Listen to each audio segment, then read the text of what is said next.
ಭಾರತದ ವಿರುದ್ಧ ಜಿದ್ದಿಗೆ ಬಿದ್ದು ಚಾಂಪಿಯನ್ಸ್ ಟ್ರೋಫಿ ಟೂರ್ನಿಯನ್ನು ಸಂಪೂರ್ಣವಾಗಿ ಪಾಕಿಸ್ತಾನದಲ್ಲಿ ನಡೆಸಬೇಕು ಅಂತ ಪಟ್ಟು ಹಿಡಿದಿದ್ದಂತ ಪಿಸಿಬಿ ಕೊನೆಗೂ ಕೂಡ ಐಸಿಸಿ ಬೀಸಿದಂತ ಚಾಟಿಗೆ ತಲೆಬಾಗಿದೆ. ಹೈಬ್ರಿಡ್ ಮಾದರಿಯನ್ನು ಒಪ್ಕೊಂಡಿದೆ. ಬಟ್ ಇಷ್ಟಾದರೂ ಪಾಕ್ನ ಮೊಂಡಾಟ ಮಾತ್ರ ನಿಂತಿಲ್ಲ. ಐಸಿಸಿಗೆ ಕಂಡೀಷನ್ಸ್ ಹಾಕಿ ಬಿಲ್ಡಪ್ ಕೊಟ್ಟಿತ್ತು. ಬಟ್ ಪಾಕ್ ಬಿಲ್ಡಪ್ಗೆ ಬಿಸಿಸಿಐ ಸರಿಯಾಗಿ ಏಟು ಕೊಟ್ಟಿದೆ. ಭದ್ರತೆ ವಿಚಾರಕ್ಕೆ ದಕ್ಕಿದ ವೈರಿ ರಾಷ್ಟ್ರಕ್ಕೆ ಸರಿಯಾಗಿ ಬಿಸಿ ಮುಟ್ಟಿಸಿದೆ. ಹಾಗಾದ್ರೆ ಈ ಸಲ ಪಾಕ್ ಮಾಡಿದ ಕಿತಾಪತಿ ಏನು? ಭಾರತ ಕೊಟ್ಟಿರುವಂತ ತಿರುಗೇಟು ಹೇಗಿತ್ತು ಅನ್ನೋದನ್ನ ಹೇಳ್ತೇನೆ. ನಾನು ಶಾಂತ. ನೀವು ಸುದ್ದಿಯಾನದ ಸಬ್ಸ್ಕ್ರೈಬರ್ ಆಗೋದಿಕ್ಕೆ ಮರಿಬೇಡಿ.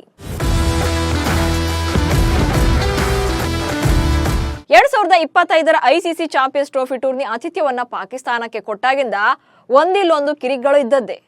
ಭಾರತದ ವಿರುದ್ಧ ಜಿದ್ದಿಗೆ ಬಿದ್ದು ತಿಂಗಳುಗಟ್ಟಲೆ ಮೊಂಡಾಟ ಮಾಡಿ ಕೊನೆಗೂ ಕೂಡ ಹೈಬ್ರಿಡ್ ಮಾದರಿಯಲ್ಲಿ ಟೂರ್ನಿ ನಡೆಸೋಕೆ ಒಪ್ಕೊಂಡಿದೆ.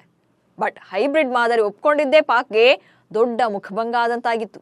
ಜಾಗತಿಕ ಮಟ್ಟದಲ್ಲಿ ಮುಜುಗರಕ್ಕೂ ಕೂಡ ಈಡಾಯಿತು. ಸಂಪೂರ್ಣ ಐಸಿಸಿ ಚಾಂಪಿಯನ್ಸ್ ಟ್ರೋಫಿ ಪಾಕಿಸ್ತಾನದಲ್ಲೇ ಆಯೋಜನೆಗೊಳಿಸಬೇಕು ಎಂದು ಪಟ್ಟು ಹಿಡಿದಿದ್ದ ಅದೇ ಪಾಕಿಸ್ತಾನಕ್ಕೆ ಈಗ ಬಿಸಿಸಿಐ ಇನ್ನೊಂದು ಶಾಕ್ ಕೊಟ್ಟಿದೆ. ಭಾರತಕ್ಕೆ ನಾವು ಕಾಲಿಡಲ್ಲವೆಂದು ಪಾಕಿಸ್ತಾನ ಕಂಡೀಷನ್. ಹೈಬ್ರಿಡ್ ಮಾದರಿ ಟೂರ್ನಿ ನಡೆಸೋಕೆ ಒಪ್ಕೊಂಡಿದ್ದಂತ ಪಾಕಿಸ್ತಾನ ಐಸಿಸಿಗೆ 3 ಕಂಡೀಷನ್ಗಳನ್ನು ಹಾಕಿದೆ. ಅದರಲ್ಲಿ ಒಂದು, ಭಾರತ ಹೇಗೆ ಪಾಕಿಸ್ತಾನಕ್ಕೆ ಬರಲ್ಲ ಅಂತ ಹೈಬ್ರಿಡ್ ಮಾದರಿಯ ಪಂದ್ಯಗಳಿಗೆ ಡಿಮ್ಯಾಂಡ್ ಮಾಡ್ತಿದ್ದಾರೋ ಹಾಗೆ ನಾವು ಕೂಡ ಭಾರತದಲ್ಲಿ ಐಸಿಸಿ ಟೂರ್ನಿ ಆಯೋಜನೆ ಮಾಡಿದ್ರೆ ನಾವು ಕೂಡ ಭಾರತಕ್ಕೆ ಬಂದು ಪಂದ್ಯಗಳನ್ನು ಆಡೋದಿಲ್ಲ ಅಂತ ಷರತ್ತನ್ನ ಹಾಕಿದೆ. 2031ರವರೆಗೆ ಭಾರತದಲ್ಲಿ ನಡೆಯುವಂತ ಐಸಿಸಿ ಆಯೋಜಿತ ಟೂರ್ನಿಗಳನ್ನು ಕೂಡ ಹೈಬ್ರಿಡ್ ಮಾದರಿಯಲ್ಲಿ ನಡೆಸಬೇಕು. ಯಾವುದೇ ಕಾರಣಕ್ಕೂ ಕೂಡ ಪಾಕಿಸ್ತಾನ ತಂಡವನ್ನ ಭಾರತಕ್ಕೆ ಕಳಿಸೋದಿಲ್ಲ ಅಂತ ಪಿಸಿಬಿ ಐಸಿಸಿಗೆ ಹೇಳಿದೆ. ಮುಂದಿನ 7 ವರ್ಷಗಳಲ್ಲಿ ಭಾರತವು 2026ಕ್ಕೆ T20 ವಿಶ್ವಕಪ್, 2029ಕ್ಕೆ ಚಾಂಪಿಯನ್ಸ್ ಟ್ರೋಫಿ ಹಾಗೆ 2031ಕ್ಕೆ ODI ವಿಶ್ವಕಪ್ ಆಯೋಜನೆಯ ಜವಾಬ್ದಾರಿಯನ್ನು ವಹಿಸಿಕೊಂಡಿದೆ. ಸೊ ಈಗ ಪಾಕ್ ಬೇಡಿಕೆ ಅಂತ ಈ 3 ಟೂರ್ನಿಗಳಲ್ಲಿ ಪಾಕಿಸ್ತಾನದ ಪಂದ್ಯಗಳನ್ನು ಭಾರತ ಕೂಡ ಹೈಬ್ರಿಡ್ ಮಾದರಿಯಲ್ಲಿ ಆಯೋಜನೆ ಮಾಡಬೇಕು ಅನ್ನೋ ಕಂಡೀಷನ್ಸ್ ಅದು. ಭಾರತದ ಭದ್ರತೆಯನ್ನ ಪಾಕಿಸ್ತಾನಕ್ಕೆ ಹೋಲಿಸಬೇಡಿ ಎಂದ ಬಿಸಿಸಿಐ. ಎಸ್, 2008ರ ಬಳಿಕ ಭಾರತ ಕ್ರಿಕೆಟ್ ತಂಡ ಪಾಕಿಸ್ತಾನಕ್ಕೆ ಕಾಲಿಟ್ಟಿಲ್ಲ. 2012-13ರ ದ್ವಿಪಕ್ಷೀಯ ಸರಣಿ ಬಳಿಕ ಉಭಯ ರಾಷ್ಟ್ರಗಳ ನಡುವೆ ಯಾವುದೇ ಸೀರೀಸ್ ಕೂಡ ಆಡಿಸಲಾಗ್ತಾ ಇಲ್ಲ.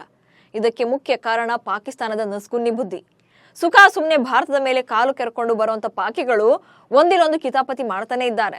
ಹೀಗಾಗಿ ಭಾರತ ಸರ್ಕಾರ ಐಸಿಸಿ ಟೂರ್ನಿಗಳನ್ನು ಹೊರತುಪಡಿಸಿ ಉಭಯ ರಾಷ್ಟ್ರಗಳ ನಡುವೆ ಉಳಿದ ಸರಣಿಗಳನ್ನು ನಿಷೇಧ ಮಾಡಿದೆ.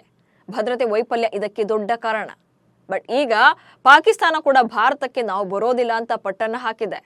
ಪಾಕ್ನ ಇದೇ ಕಾರಣ ಈಗ ಬಿಸಿಸಿಐ ಸಿಟ್ಟಿಗೆ ಕಾರಣ ಆಗಿದೆ. ಐಸಿಸಿಗೆ ಸ್ಪಷ್ಟ ಸಂದೇಶ ರವಾನಿಸಿದ ಬಿಸಿಸಿಐ. ಪಾಕಿಸ್ತಾನ ತಂಡ ಕೂಡ ಭಾರತದಲ್ಲಿ ಕ್ರಿಕೆಟ್ ಆಡದೆ ತಟಸ್ಥ ಸ್ಥಳದಲ್ಲಿ ಪಂದ್ಯವನ್ನಾಡಲಿದೆ ಎನ್ನುವ ಡಿಮ್ಯಾಂಡ್ಗೆ ಬಿಸಿಸಿಐ ಐಸಿಸಿಗೆ ಸ್ಪಷ್ಟ ಸಂದೇಶವನ್ನು ರವಾನೆ ಮಾಡಿದೆ. ಭಾರತದಲ್ಲಿ ಕ್ರಿಕೆಟ್ ಆಡಲು ಯಾವುದೇ ಭದ್ರತೆಯ ಭೀತಿ ಇಲ್ಲ.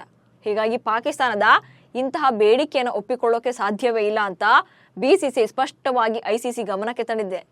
ಇದರೊಂದಿಗೆ ಪಾಕಿಸ್ತಾನದ ಭದ್ರತೆಯ ವಿಚಾರಕ್ಕೂ ಕೂಡ ಭಾರತದ ಭದ್ರತೆ ವಿಚಾರಕ್ಕೆ ಹೋಲಿಕೆಯನ್ನು ಮಾಡೋಕೆ ಸಾಧ್ಯನೇ ಇಲ್ಲ ಅಂತ ಭಾರತ ಜಾಗತಿಕ ಮಟ್ಟದಲ್ಲಿ ಸಾರಿ ಹೇಳಿದೆ.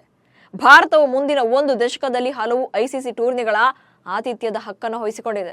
ಈ ಪೈಕಿ 2025ರಲ್ಲಿ ಐಸಿಸಿ ಮಹಿಳಾ ಏಕದಿನ ವಿಶ್ವಕಪ್ ಟೂರ್ನಿ ಹಾಗೆ 2026ರಲ್ಲಿ ಶ್ರೀಲಂಕಾದ ಜೊತೆಗೂಡಿ ಭಾರತ ಜಂಟಿಯಾಗಿ ಐಸಿಸಿ T20 ವಿಶ್ವಕಪ್ ಟೂರ್ನಿಗೆ ಆತಿಥ್ಯ ವಹಿಸ್ತಾ ಇದೆ. ಇದಾದ ಬಳಿಕ 2029ರಲ್ಲಿ ಐಸಿಸಿ ಚಾಂಪಿಯನ್ಸ್ ಟ್ರೋಫಿ ಹಾಗೆ 2031ರಲ್ಲಿ ಐಸಿಸಿ ಏಕದಿನ ವಿಶ್ವಕಪ್ ಟೂರ್ನಿಗೆ ಭಾರತ ಆತಿಥ್ಯ ವಹಿಸಿಕೊಂಡಿದೆ. ಜೈಶಾ ಐಸಿಸಿ ಅಧ್ಯಕ್ಷರಾಗಿದ್ದು ಪಾಕ್ಗೆ ತಲೆಬೀಸಿ. ಇನ್ನು ಈ ಎಲ್ಲ ಬೆಳವಣಿಗೆ ಗೊಂದಲಗಳ ನಡುವೆ ಅಂತಾರಾಷ್ಟ್ರೀಯ ಕ್ರಿಕೆಟ್ ಮಂಡಳಿಯ ನೂತನ ಅಧ್ಯಕ್ಷರಾಗಿ ಜೈಶಾ ಆಯ್ಕೆಯಾಗಿದ್ದಾರೆ. ಡಿಸೆಂಬರ್ 5ರಂದು ಜೈಶಾ ನೇತೃತ್ವದಲ್ಲಿ ಮೊದಲ ಸಭೆ ನಡೀತಾ ಇದೆ.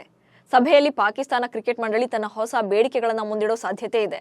ಯಾಕಂದ್ರೆ ಚಾಂಪಿಯನ್ಸ್ ಟ್ರೋಫಿಯನ್ನು ಹೈಬ್ರಿಡ್ ಮಾದರಿಯಲ್ಲಿ ಆಯೋಜಿಸಬೇಕಿದ್ರೆ ಐಸಿಸಿ ನನ್ನ 3 ಬೇಡಿಕೆಗಳನ್ನು ಈಡೇರಿಸಬೇಕು ಅಂತ ಪಿಸಿಬಿ ಡಿಮ್ಯಾಂಡ್ ಅನ್ನ ಇಟ್ಟಿದೆ. ಈ ಆಗ್ರಹಕ್ಕೆ ಜೈಶಾ ಒಪ್ಪಿಕೊಳ್ತಾರಾ ಅಥವಾ ಮತ್ತೆ ಪಾಕಿಸ್ತಾನಕ್ಕೆ ಬಿಸಿ ಮುಟ್ಟಿಸ್ತಾರಾ ಅನ್ನೋ ಪ್ರಶ್ನೆ ಮೂಡಿದೆ. ಒಟ್ಟಿನಲ್ಲಿ ಫೆಬ್ರವರಿ ಮತ್ತು ಮಾರ್ಚ್ನಲ್ಲಿ ನಡೆಯಲಿರುವಂತಹ ಚಾಂಪಿಯನ್ಸ್ ಟ್ರೋಫಿ ಟೂರ್ನಿಗೆ ಈಗಾಗಲೇ ಪಿಸಿಬಿ ಸಿದ್ಧತೆಗಳನ್ನು ಮಾಡಿಕೊಂಡಿದೆ. ದುಬೈನಲ್ಲಿ ಭಾರತದ ಪಂದ್ಯಗಳು ನಡೆಯಲಿವೆ. ಬಟ್ ಭಾರತದಂತೆ ತನಗೂ ಹೈಬ್ರಿಡ್ ಮಾದರಿ ಬೇಕು ಅಂತ ಪಟ್ಟು ಹಾಕಿದಂತ ಪಾಕಿಸ್ತಾನಕ್ಕೆ ಬಿಸಿಸಿಐ ಸರಿಯಾಗಿ ತಿರುಗೇಟು ಕೊಟ್ಟಿದೆ. ನಮಸ್ಕಾರ.